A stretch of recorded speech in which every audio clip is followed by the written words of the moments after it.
arrived here on the scene in Columbia about 30 minutes ago and saw this incredible damage from this very unusual and obviously very powerful tornado that hit the Columbia area yesterday afternoon. As we arrived on scene, we came to the intersection of Highway 13 and Highway 98, and this is where the tornado appears to have made first contact with the ground. It appears to have run on the ground for about 3 to 4 miles, running almost parallel with Highway 98 along this very congested corridor, with dozens of businesses and dozens of homes damaged along this area. As you can see from the video here, obviously a very, very powerful tornado, and it has thrown cars, roofs, everything in its path that has been destroyed here along this corridor just south of downtown Columbia along Highway 98. We're following this now to the northeast along the same track that the tornado took to this area, as you can see coming through this commercial and retail area just south of the Walmart and other businesses along here. We've noticed a tremendous amount of damage as it ripped the roofs off of buildings, homes, tossed cars into the air, ripped trees from the ground, and a very, very powerful storm here that traveled to the northeast through Columbia, and a very unusual storm for December and very, very powerful.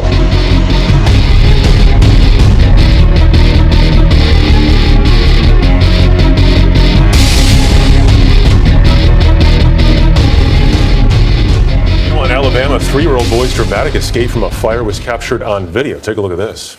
Come on, your mama right here. Your mama said do it.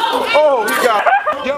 So while a boy jumped from a second-story window into his cousin's arms to escape the flames, he is in fair condition at the hospital this morning. This fire happened on Christmas Day. Firefighters also rescued a second child inside that burning home.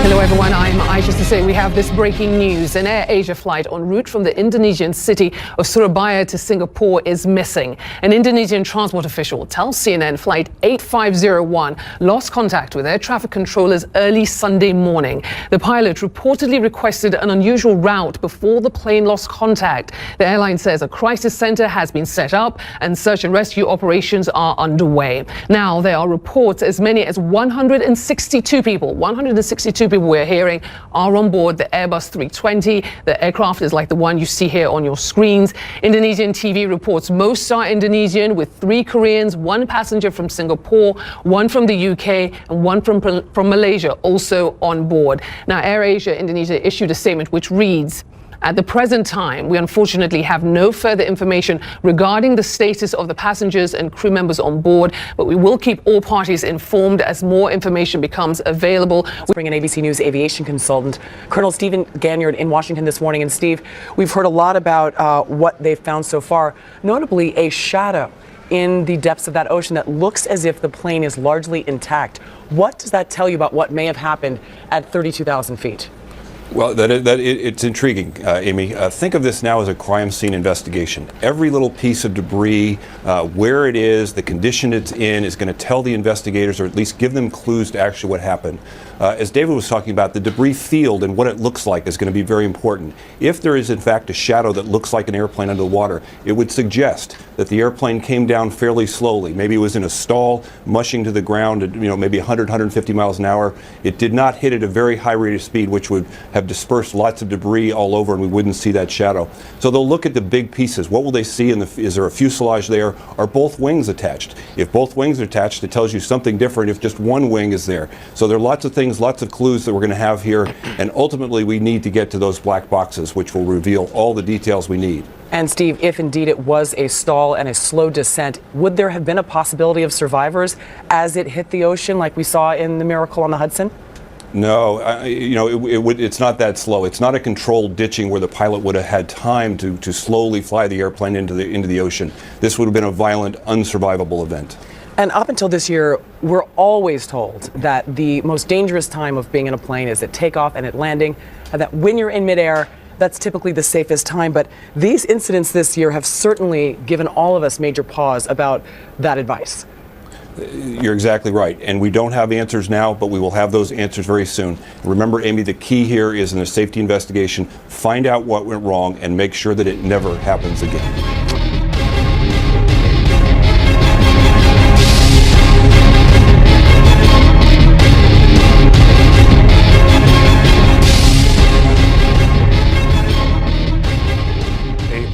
challenging rescue effort continues tonight off the coast of Greece. A ferry is stranded after a fire on board. More than 300 were trapped. Carter Evans has the latest. As smoke poured from the burning ship, desperate passengers made frantic phone calls for help. It's chaos, said one passenger. No one is taking us off. Bring someone for help. 60-mile-per-hour winds and pounding waves have slowed rescue efforts. Greek military helicopters began plucking passengers a few at a time from the ship's bridge just after nightfall. More than 14 hours after the fire began, 300 passengers remain huddled on deck in nearly freezing temperatures, waiting to be rescued. Italian media reports some children appear to be suffering from hypothermia. The fire is now partly under control. The ferry was headed across the Adriatic Sea from Greece to Italy. It's unclear how the fire started, but some who escaped say the intense heat below deck melted their shoes as they scrambled for safety. The Greek Coast Guard says it will be a very difficult night trying to rescue the remaining passengers. They'll be battling rain, strong winds, and growing despair.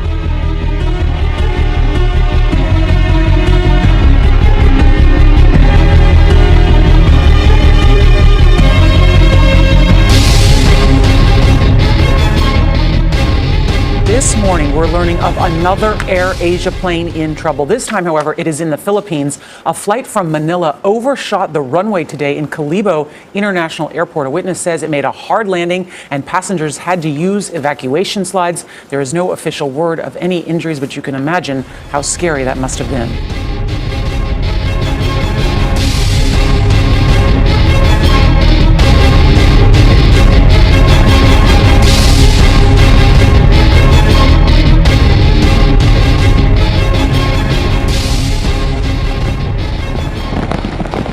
Dozens have been killed in heavy rains and flash floods across parts of the Philippines, Malaysia and southern Thailand. Officials say Tropical Storm Jiangmi has left at least 31 dead in the Philippines. 7 people are reportedly missing. Winds of up to 65 kilometers per hour have ravaged the region. Officials in the Philippines say areas affected by the heavy rains include those still recovering from last year's Typhoon Haiyan. Flooding has wiped out roads and bridges and forced thousands to flee to evacuation centres. Malaysia is suffering its worst flooding in a decade, forcing almost 250,000 people from their homes, officials report. More than 20 people in the northeast have died. In neighbouring southern Thailand, the death toll is believed to be at least 15.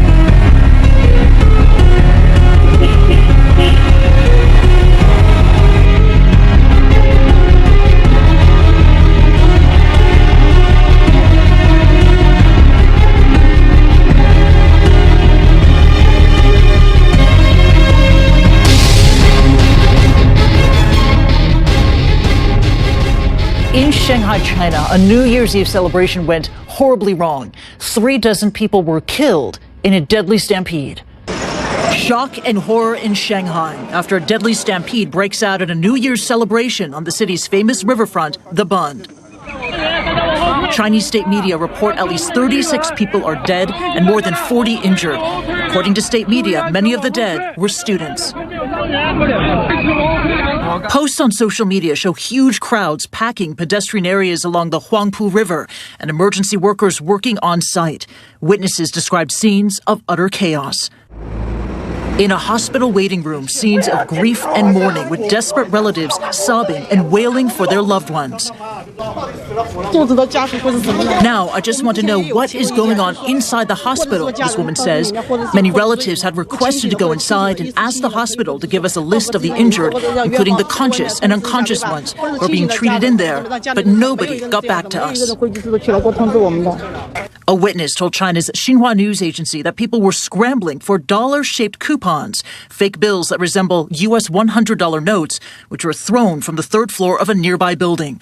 Chinese authorities are investigating the cause of the stampede, a human disaster that took place after 11:35 p.m. on New Year's Eve, a shocking and utterly tragic end to 2014 in China.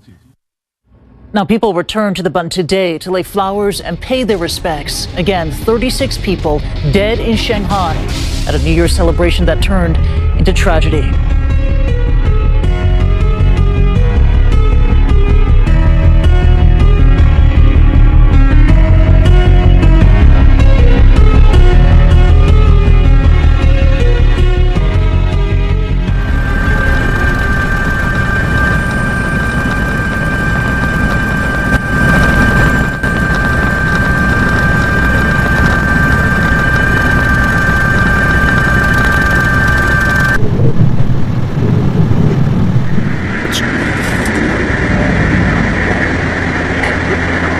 Can you come past me and get my disc? That's where I am. There's all the other media are here as well.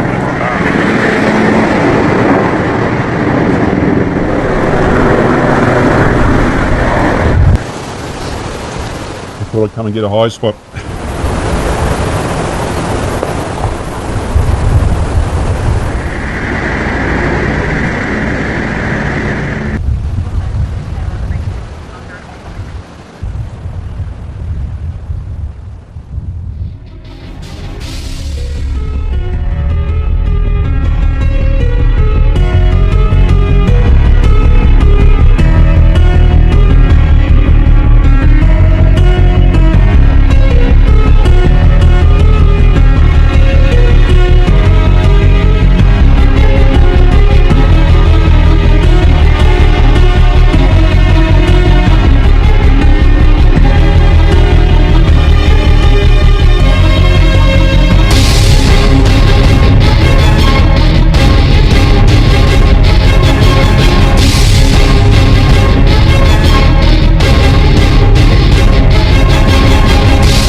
We are getting the first close-up view this morning of the Greek ferry that caught fire last weekend. It's now arriving at the Italian port of Brindisi. Authorities suspect there may be more bodies on board that haven't been found yet. More than 400 people were rescued from the burning ship. At least 11 died. 2 Albanian sailors were also killed trying to salvage the vessel.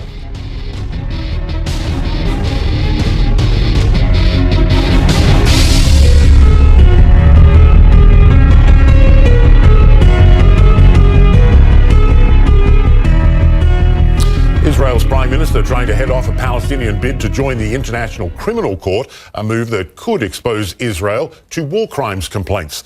Benjamin Netanyahu chaired a meeting at the Israeli Defense Ministry today to discuss a response to the move. Palestinians are looking at other avenues for ending the Israeli occupation after failed peace talks and a failed attempt to get the UN Security Council to intervene. Mr. Netanyahu says Palestinians don't have the legal right to join the ICC. We expect the International Criminal Court to summarily dismiss the Palestinian Authority's duplicitous application because the Palestinian Authority is not a state. It is an entity that is allied with the terror organization Hamas, which commits war crimes, and the State of Israel is a law-abiding state with a moral army that keeps all international laws. We will defend Israeli soldiers in the same way that they protect us. Our next guest is optimistic that 2015 could bring some positive developments in the region as a whole. Aaron David Miller joins us now. He advised 6 U.S. Secretaries of State on the Middle East peace process, now Vice President of New Initiatives at the Woodrow Wilson International Center. Always good to see you, Aaron. I want to cover a few things, but this signing of the Rome Statute, the move towards the ICC, give us your thoughts on the timing and what it would mean. Calculated risk or strategic move? You know, Woody Allen said that 90% of success in life is just showing up. He's actually wrong. 90% of success in life is showing up at the right time. And I suspect that not only on the substance is this going to be complicated, this move by the Palestinians, but also on timing. Look, you have 80 days before an election, which may or may not be decisive. But I think as frustrated and as desperate as the Palestinians may be, there really was no I think, compelling case to basically create a campaign ad for the re-election of the current Israeli prime minister. If that's their objective and their goal, I think they have furthered that that campaign in going down this road to the ICC. So I know they've been told to wait. There's an enormous amount of impatience. Mahmoud Abbas is a good man. He doesn't want to go back to the armed struggle. He'd argue that negotiations right now are probably pointless. I think that's true. But frustration and desperation isn't alleviated or made better, frankly, by a move that will, I think, do quite a lot to weaken the Palestinian case. It is, you've got Israel objecting. The US, as you say, says it'll be counterproductive. But counterproductive to what? There is no peace process. Well, that's true. And that, I think, we wouldn't be having this conversation if the factors that were required to create a serious negotiating process and to actually get to a two-state solution were present. Those factors are leaders who are on both sides, who are capable of making the kinds of decisions required on Jerusalem border, security, refugees. It means an administration in Washington that has both the will and the skill and looks at Israeli-Palestinian peace as a priority. And frankly, it also involves a region that isn't in the process of complete meltdown, which has made these sorts of decisions extremely uncertain and risky. And it requires, of course, partners who actually do want a peace process themselves. You mentioned the Israeli elections. The right, and extreme right for that matter, are making a lot of noise these days in Israel. Does that concern you? Are the more extreme voices representative these days? Israel has moved to the right, but in the case of on the narrow issue of this particular election, that in some respects means that the right has moved away from the current Israeli prime minister, who's lost a lot of credibility and a lot of points in the polls. If becoming prime minister was just a question of who's the fairest in the land, I suspect Benjamin Netanyahu would win by default. But it means putting together a viable coalition, and that still right now, I suspect, might favor the right. But who knows? I'm predicting, frankly, because I'm tired of my own annoyingly negative analysis on all of these issues. We've talked about this so many times, Michael. We have. At least decision points in 2015 on Iran and in Israel, and perhaps even in Washington as the president watches the sands pass through his presidential hourglass, that maybe, in fact, 2015 will, in fact, produce some openings that could lead to less annoyingly negative results. Yeah, your article on CNN.com was refreshingly pushing a little optimism, Aaron, which was nice to see. Saying basically things aren't as bad as you might think they are. You mentioned Iran. Let's talk about that briefly. Fearful talk from Israel, some in the US Congress, of course. Do you see a path to, if not normalization with Iran, some sort of transition as the talks go on? Well, I think it's a transaction, not a transformation.